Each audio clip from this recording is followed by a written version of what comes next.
Welcome back, my friends, to the show that never ends. We're so glad you could attend. Come inside, come inside. Hello everyone, and welcome back to another episode of Expat Conversations with your host Michael Nolen. I want to say thank you very much for tuning in today. First of all, I want to say thank you to Dr. Marco Antonio Cortez Gradado, who is the rector of the University of Guadalajara and the head of the Institute of Innovation, Investigation, and Governance. This is the division of the university that allows us to do this show, and I want to say thank you to them. Also want to thank the crew that comes over from the university and videotapes everything and does the editing. They're very special to me and appreciate it very much. And last but not least, I want to thank the Villa Monte Carlo Resort and Hotel here in Chapala, Mexico. They allow us to film all the shows here, and I just want to say thank you very much to them and all their staff that helps. If you're not familiar with the university hotel over here, they've got a very nice resort type setting, very tropical, it's right on the Lake Chapala. We've got a beautiful swimming pool, really nice rooms, thermal baths, pickleball courts, great restaurant, meeting room. So if you're coming over to the Lake Chapala area for a day or two and you need somewhere to stay, the hotel is very nice. If you need to plan a meeting or have an organization that needs a large space to put everybody together, if you have a quinceañera, a wedding, whatever, we have plenty of space over here, and very nice for you all to come over and enjoy the facilities. And so the Villa Monte Carlo here on the west side of Chapala. Well, now to the show, I want to say thank you very much to my two guests today. We're going to talk about a very, very important school that's here in the Chapala area. And first I'll let them introduce themselves and talk a little bit about the school and then how you can be involved and how you can help. So thank you very much. Appreciate you taking the time. Hi. Go ahead and introduce yourself. Yeah. And a little bio, kind of where you're from and how you got involved in the organization, in the school. Okay, so The name of the school and everything. I'll let you say it because you'll pronounce it correctly. I wouldn't. I'm from here, Chapala, and I work in Camp 29 is the name of our school, Francisco Medina Ascencio. And I'm here today for tell you some little story about our school. In June of 1994, the government of Chapala provided a house that was delivered to the Secretary of Jalisco to provide a special education to the community in Chapala, with the objective to recover the necessities of the community, especially with learning problems. So the school began under the direction of the psychologist Miriam Ramos Gomez. In that moment, her team was formed by 5 people. 5 persons, 1 director, 1 secretary, 1 social worker, 1 teacher, and 1 cleaning worker. So 2 months later, 2 teachers arrived to the school and formed the teamwork. And on September of the same year, the school began its classes, like formal classes, with the name of a special education school. So it's for children with special needs that aren't met in the general population, the general educational schools in this area. Yeah, and it's around of Chapala, like Eslauacan, Ajiji. So it's not just the Chapala city, it's the whole municipal area from Jotopec all the way over to San Nicolas, as you mentioned, Islauacan de los Membrillos. Yeah. I can say that really well because I live there. So, and that time, the school supported the children that presented these kind of problems, especially with learning problems. Mm-hmm. And the school attend different regular schools, but mainly primaries. Okay.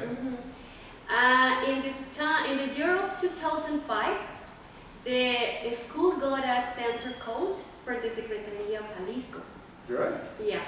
So now the school changed its name, like Camp number 29, Francisco Medina Ascencio. No more a special education school.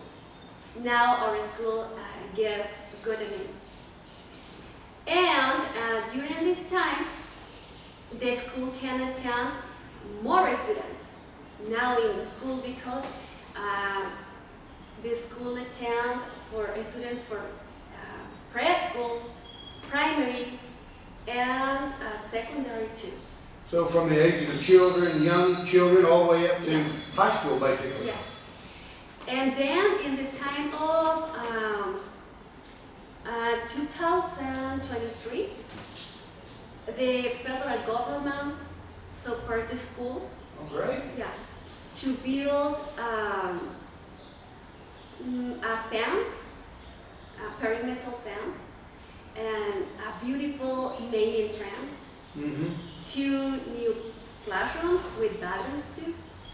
And the state support state government help us too with big quantity of money that we use it to build different things in our schools, checking out the necessities that we have there. So we get support for the federal, state, and the federal government and the state government. The state of Jalisco and probably the municipality of Chapala Yeah, they help us. also. Mhm.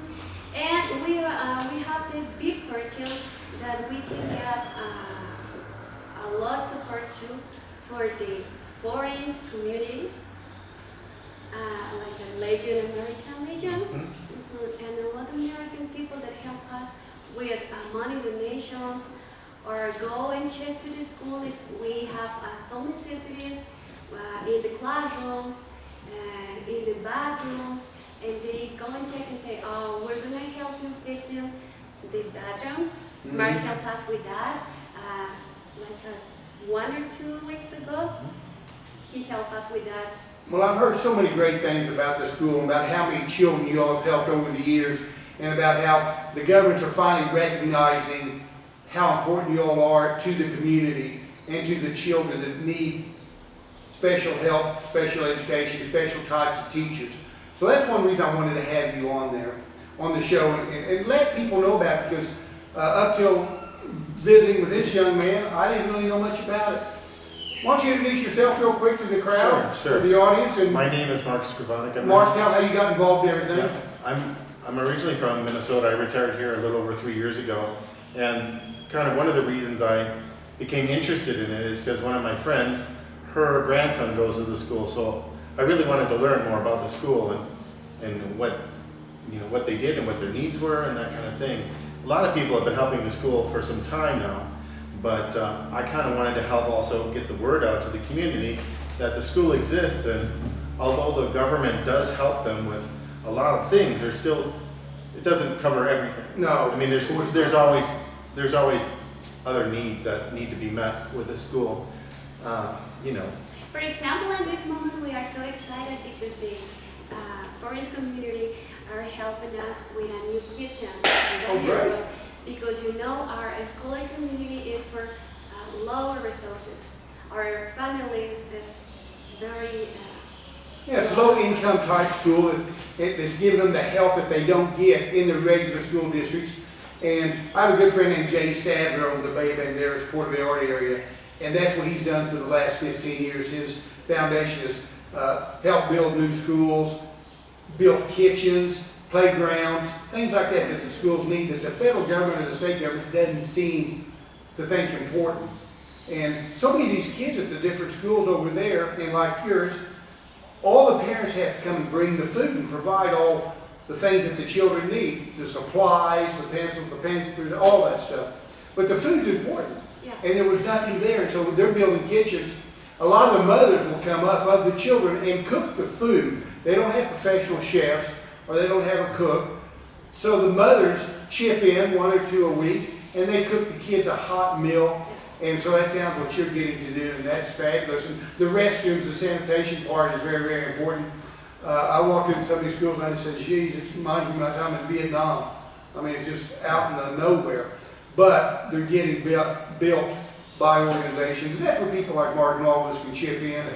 And while we're talking about that, how can people chip in?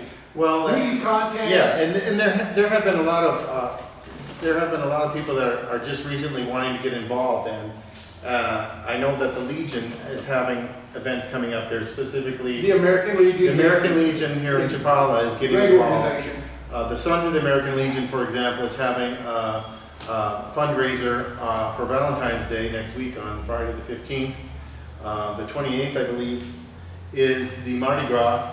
And it's another one that I believe the auxiliary ladies are putting on to do another fundraiser. And there's also one the 14th of March for St. Patrick's Day, which is also, I believe, going to be a fundraiser for the school. So, Although St. Patrick's Day is the 17th of March, Right, it's the but 14th. it's the 14th. You gotta have it on the weekend Right, where yeah. people can be involved. So there, like I said, there is a need, and one of the things is that we do have a benefactor who is willing to do some of the structural and renovations of the little casita they had on the grounds, but that's not going to cover everything for appliances and all the other things that are going to need to be installed. You know, gas tank, refrigerator, all those type of things that still are going to, you know, be big chunks of money that hopefully, you know, with fundraising can happen. And I know that, I believe the Rotary also, you know, I'm not a part of the Rotary, but I believe the Rotary is starting to get involved too. I don't remember the person's name specifically. Mhm. And I know that the Anavets are also wanting to get involved, and we're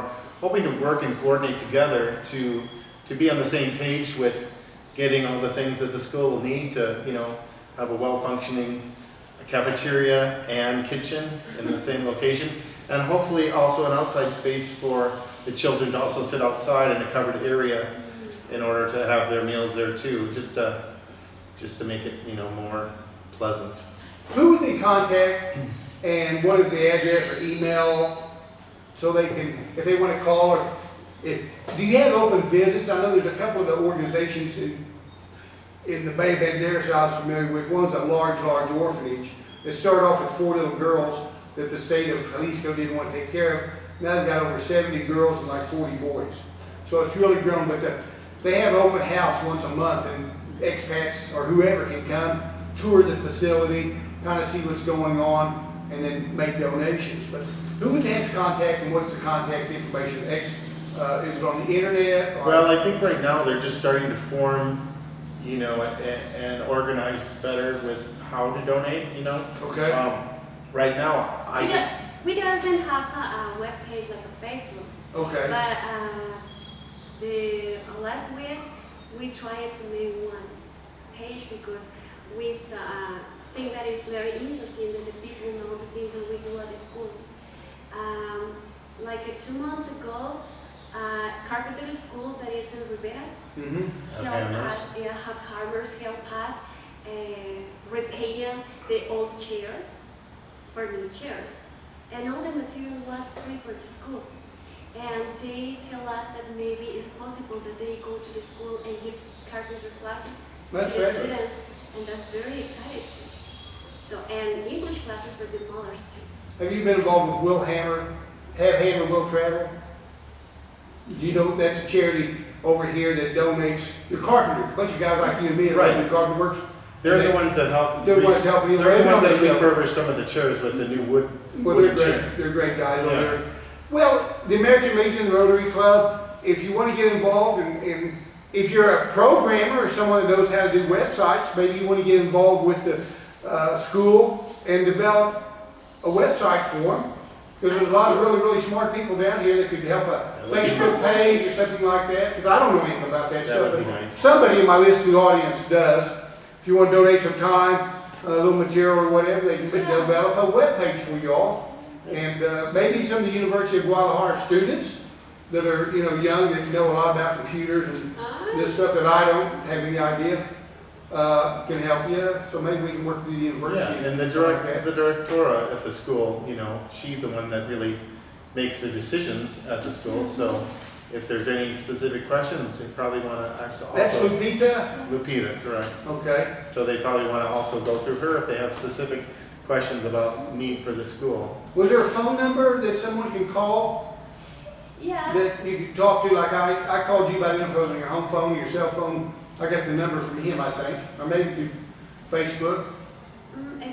Mark, you have a Facebook, right? A page for Well, I do, but I don't think. You don't get out your personal. I don't want to give up my personal. that. But is there a phone number to the school? Yeah. Would you mind giving that out, please? Yeah. Yeah. Okay. It's 33. 33 13. 13 08 9220. 33 13 80 9220. Okay, we'll write it down. We'll have it at the bottom of the screen so you'll be able to see it and give them a call and talk to Lupita or May, and you can get information on how you can help donate. We talked about a lot. What haven't we talked about that you want the listening audience to know? Well, one of the things, I noticed just by being there is they don't necessarily have a maintenance engineer to help fix things, bigger projects type things. And so that's something I think that the community could also help with specific projects. Like right now, I've identified with them the fact that all the Tanacos and the Hibe need to be cleaned and redone. So that's something we're going to be working on just to get that taken care of for cleaning those. Okay. And like she had mentioned, simple things of just having someone be able to come in and do, specific repairs for things that may need to be fixed. My friend was able to purchase, minimum amount of materials and fix all the toilets in the elementary bathrooms. And it was very, very, reasonable, easy fixes. It just, somebody needs to take the time and do the work and do the repairs. And I'm sure there's plenty of other things that will need to be, taken care of in the future. So there's a lot of expats that are watching this program that have time on their hands, Right. they have skill, they have knowledge, they have a little money in their pocket, and they could go and donate it to a very, very worthy cause that would help out not only themselves feel better, give them something to do, Right. get them out of the house, And if they work with us, and help the children. Right. That's the main goal, is to help the children that need help so much. Because as she mentioned, so many of them come from very poor families, and it's just a great organization, a great place to spend some of your time and energy and knowledge to help out. So, and if they work with a specific organization locally, they can work with their organization too to raise the funds well, that's for the true. school. Like Will Hammer, Have Hammer Will Travel. That's a unique organization that teach kids here in this area all type of carpentry skills. And they build furniture and this and the other and help you all out. And I just recently had a friend donate some chairs that I'm gonna hopefully talk to them about to see if they can help me do some basic repairs, because they're in really good condition. They just need a little bit refurbishing for a tabletop. But they're gonna work together. Well, that's true. That's what's There's the important. chairs and it's gonna. Where exactly is it physically located, the school? It's here In Chapala? Yes. The address is La Parota, number 49, Colonia Las Redes. Okay. And I guess if someone called, they could probably maybe arrange to come by and take a tour. Would that be okay? Or maybe, in the off hours or something, because we don't want to disrupt the children's learning. And so maybe in the off hours, they can come early in the morning or late in the afternoon and see the facility and, say, hey, maybe I can help out with this or help out with that. Yeah, I think it'd be great, because there is a need. And so if they contact, when they contact the director, I'm sure she can set up a time that would work and be Okay. convenient. I know the kids have class mainly in the afternoon, so if it's something that would have to happen in the morning, they need to arrange someone to be there if they were going to meet with somebody there. But I think that they would. Do they go 5 days a week? 4 days? 5 days a We week? work there 5 days. Wow. Yeah. And the schedule is 12. Well, I arrived 12 o'clock, but the classes start 2 o'clock to 6:30. Okay. Anything else in closing? We're about out of time, but is there anything else in closing you'd like to add? Or No, I'm just really glad that you've given us the opportunity to let the community know that the school exists, because Yeah. for a long time, I've been here 3 years, and I just found Well, out I've been about here it 5, recently. and I learned from you just last week or 2 Right. weeks ago. So I think it's important that community knows that it exists and they have needs, and I think it'd be great if other people and organizations could help. Well, I will say thank you very much for what you two have done. You for a short time, her for a longer time. But there is such a great need, and the children, I mean, they're our future. And if you don't, have a lot on your schedule, go to the school, help out a little bit, donation. If you're busy, just donate some money. Donate some old furniture, clothes. Do they have anything clothing. I have a I'm guy not sure. named Augustine in San Juan, Costa La. He collects all kinds of clothing from people, Oh, for Operation and then he Feed. gives it away. Right. He has a little clothing store over there in his restaurant, Viva Mexico. If you're looking for a good place to go eat over in San Juan, Costa La, Viva Mexico, tell Augustine I sent you over, and maybe he'll give me a free, iced tea next time I'm over there. But some of the best chili nogadas in this part of the country. But, if you have anything that you think's valuable, or not really a lot of value, but it's valuable to them, go ahead and donate it. Tables, chairs, anything. Anything. And if they don't want it, they'll donate it to somebody else, right? Everything we can use in the school. Well, I do thank you for your time. I appreciate it. It's a very worthy cause. Thank you. I thank you for everything you do, and be sure to help. If you have any questions, go ahead and the number on the screen down there, contact them, and Lupita or May would be glad to help you, and let's get this thing rolling, okay? Thank you very much for tuning in today. Again, thank you to my guests. We appreciate very much their time and information that they provided. And please tell your friends and your expat connections that, hey, there is an opportunity for them to be involved and help out with this fabulous school. And I just want to say thank you very much for taking the time to watch today, and spread the news, spread the word that they need help, and if it's just a money donation or any other thing, they can use it. So thank you very much again, and appreciate you taking the time to watch this episode of Expat Conversations with Michael Nolen. We'll see you on the next show. Happy trails to you until